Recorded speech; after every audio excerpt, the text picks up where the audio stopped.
Assalamualaikum warahmatullahi wabarakatuh. Jumpa lagi dengan Bu Lina Purwati di Soulmate.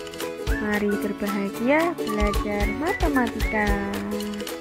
Hari ini kita akan membahas fungsi rasional.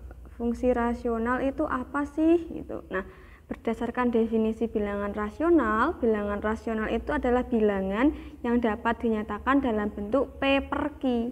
Berarti kalau fungsi rasional itu fungsi yang memetakan si X anggota domain ke Px per Qx. Jadi ada sebuah fungsi yang dapat dinyatakan sebagai pecahan atau pembilang penyebut gitu. Atau boleh ditulis juga Fx itu sama dengan Px per Qx. Di sini tidak boleh Qx-nya 0. Jadi Qx-nya harus sebuah angka. Karena nanti kalau Qx-nya 0, nanti kita akan punya suatu bentuk tak tentu. Nah, ada dua jenis fungsi rasional. Yang pertama adalah Fx sama dengan Ax plus B per Px plus Q. Di sini P-nya tidak boleh 0. Kenapa kalau P-nya itu 0? Kalau P-nya 0, nanti kita akan punya Ax plus B per Q. Nah, kita nanti tidak akan punya fungsi rasional, tapi kita punya fungsi linier. Jadi P-nya tidak boleh 0. Nah, yang kedua, kita punya bentuk Fx sama dengan Ax kuadrat ditambah Bx ditambah C per Px kuadrat plus Qx plus R. Dengan catatan A-nya tidak boleh 0, P-nya juga tidak boleh 0. Loh Bu, kalau 0 emang kenapa? Kalau A-nya 0, B-nya 0, kita nanti akan punya Fx sama dengan Bx plus C per Qx plus R. Nah, kalau seperti ini kan kita balik lagi ke bentuk linier-linier. Jadi ini fungsinya ada dua jenis. Ini linier-linier, yang ini kuadratik-kuadratik. Nah, yuk kita bahas satu per satu. Bentuk yang pertama adalah linier-linier. Fx sama dengan Ax plus B per Px plus Q. Kita akan menggambar grafik fungsinya. Langkah pertama yang harus kita lakukan adalah menentukan titik potong terhadap sumbu X. Nah, kalau titik potong terhadap sumbu X berarti Y-nya itu 0.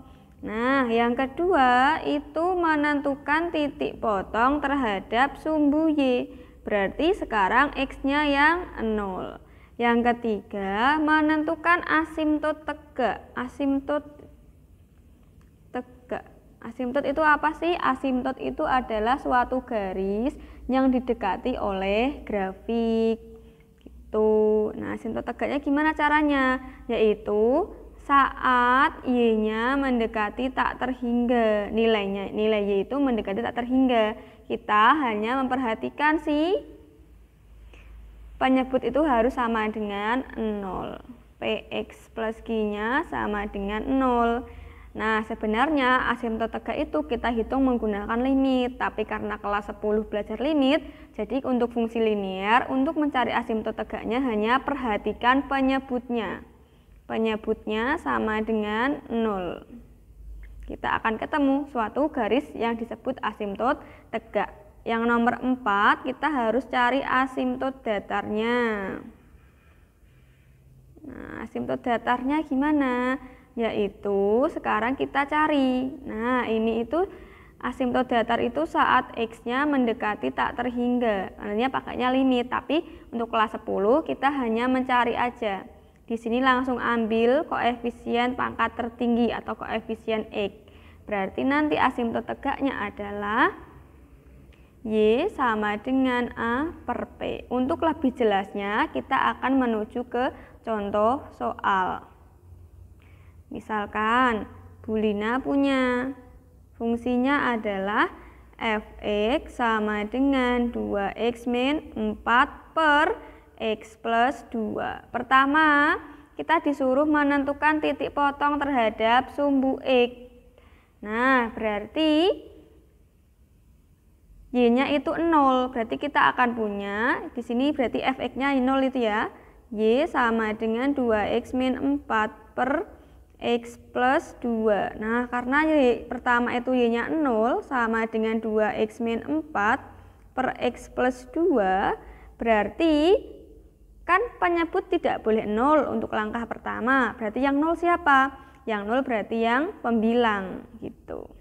Karena 0 per 4 itu sama dengan 0. 0 sama dengan 4 kali 0 gitu. Nah, berarti penyebut pembilangnya yang 0, bagian atas yang 0.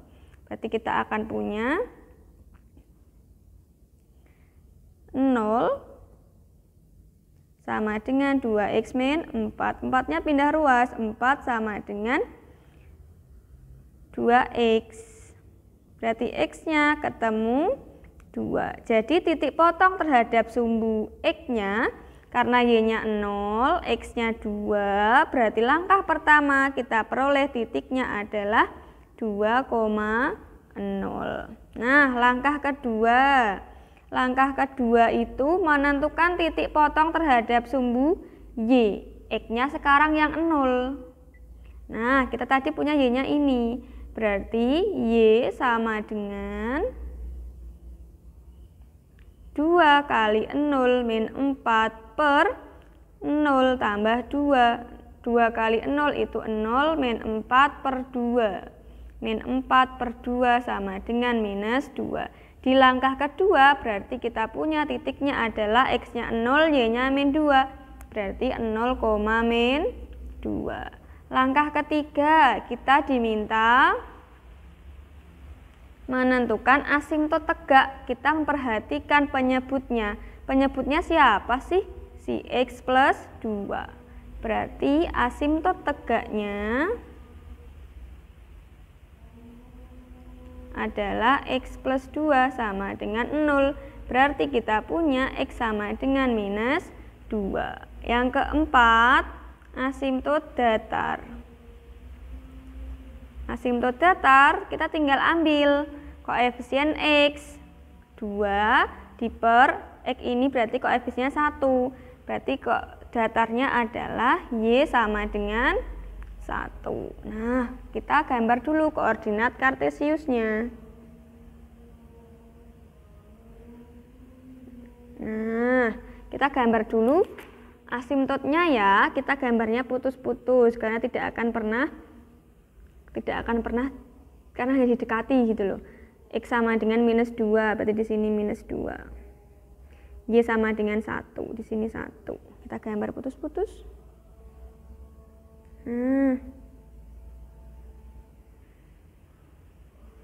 Terus X sama dengan 1. Selanjutnya kita taruh titik 2,0. 2,0 berarti di sini ya. Terus 0, min 2. 0, min 2. 0, min 2 berarti di sini. Nah, berarti grafiknya gimana? Grafiknya itu tidak pernah grafik ini tidak pernah memotong. Nah, jadi cuma gini toh. Nah, terus berarti ini juga gini. Nah, jadi di atas asimtot, di bawah ini, di sini sama sini, itu ada grafik yang mesti digambar. Nah, kalau bingung, bisa juga menggunakan titik-titik bantu. Gimana kalau X-nya itu 1? Gimana berarti Y-nya berapa? Gimana kalau X-nya 2? Berarti Y-nya berapa? Gitu. Yang penting tahu keempat dasar ini. Nah, bagaimanakah cara mencari domain dan range dari fungsi rasional? Caranya adalah kalau domain F-nya itu adalah semua X, tapi kecuali asimtot tegaknya.